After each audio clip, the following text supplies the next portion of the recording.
Hello, I'm Jeffrey Sachs. I'm a university professor at Columbia University and also very honored and lucky to serve as special advisor to United Nations Secretary General Antonio Guterres on the Sustainable Development Goals, or SDGs. I also lead, on behalf of the Secretary General, a global network of universities and think tanks called the United Nations Sustainable Development Solutions Network.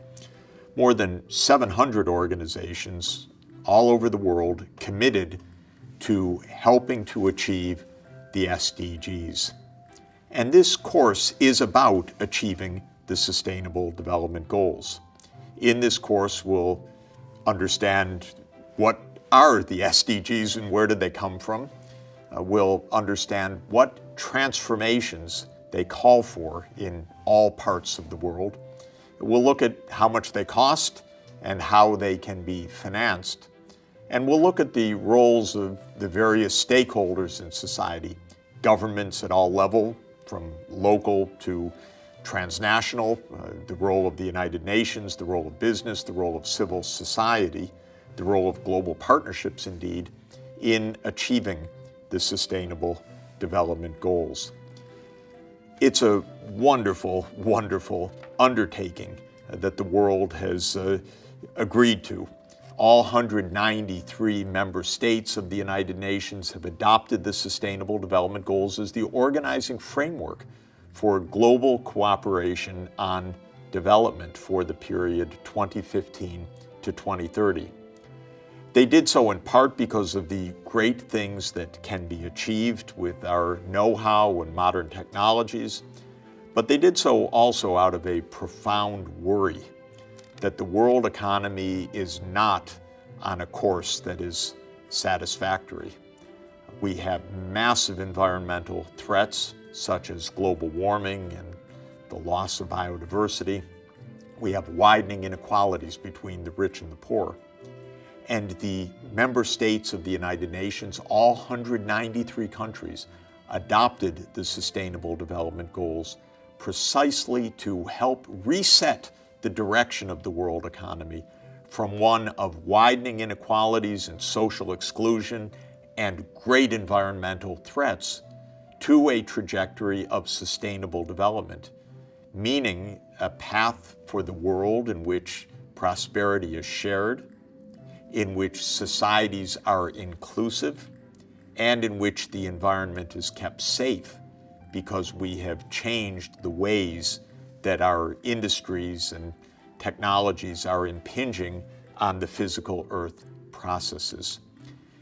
You're looking at the Sustainable Development Goals as adopted on September 25th, 2015, and you see that they span a remarkable range of aspirations. SDG number 1, pride of place, is to end extreme poverty by the year 2030. Many of the SDGs are about ending deprivation. For example, SDG 2 is about ending hunger. SDG 3, ensuring universal access to health services. SDG 4, ensuring universal access for all children to a quality education from pre-kindergarten all the way through a secondary school completion and then technical training and access to higher education. These goals also embrace many social objectives such as SDG 5, gender equality, and SDG 10, narrowing income inequalities within countries and across countries, and many environmental goals of profound significance for us.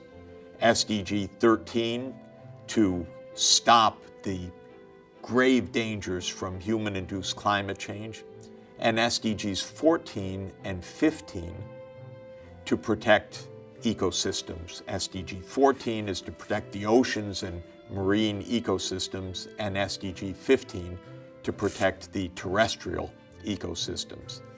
SDG 17 I like a lot. It calls for a global partnership to achieve all of the other sustainable development goals. Now, the Sustainable Development Goals are part of an overall agenda, a universal agenda adopted by all of the United Nations member states. And that agenda is called Transforming the World, the 2030 Agenda for Sustainable Development.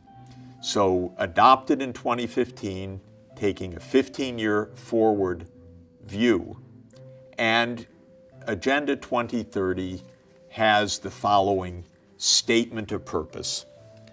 This agenda is a plan of action for people, planet, and prosperity. People, planet, and prosperity. Social inclusion, planet meaning environmental sustainability, and prosperity meaning a shared economic benefit across the world. Agenda 2030 also seeks to strengthen universal peace in larger freedom. We recognize, said the member states, that eradicating poverty in all its forms and dimensions, including extreme poverty, is the greatest global challenge and an indispensable requirement for sustainable development. So SDG 1, end extreme poverty. Pride of place, the first of the 17 goals. And then Agenda 2030 goes on to say that all countries and all stakeholders acting in collaborative partnership will implement this plan. We are resolved to free the human race from the tyranny of poverty and want and to heal and secure our planet. We are determined to take the bold and transformative steps which are urgently needed to shift the world onto a sustainable and resilient path. As we embark on this collective journey, we pledge that no one will be left behind. Bold statements, bold ambitions, and as the title of Agenda 2030 says, requiring transforming the world. So this is an agenda that calls for change. It calls for quite deep and radical change all over the world. Sometimes it's stated as the 3 Ps of people, planet, and prosperity. Sometimes leave no one behind, as Agenda 2030 beautifully puts it, is at the core. But what we will focus on is how the 17 specific goals can actually be achieved. And to add to the complexity of our ambition, these goals each include many specific targets, which we'll be discussing along the way. And because of 17 goals and many targets per goal, there are actually 169 targets that were adopted. And then when the UN statisticians and country-level statisticians went to work on how to measure progress towards the 17 goals and the 169 targets, they actually came up with 230 indicators. This is a complex task. This involves all parts of government in every government around the world. This involves business and civil society. This involves all of us. We're undertaking the SDGs because underlying all of this effort is a concept of improving well-being for today's generation and also for the generations to come. It's an exciting journey. It's a complicated agenda. We're going to take a deep look at that agenda. In the next chapters of this first module, I'll talk about the history of sustainable development, its content, and the key transformations that will be required to achieve sustainable development.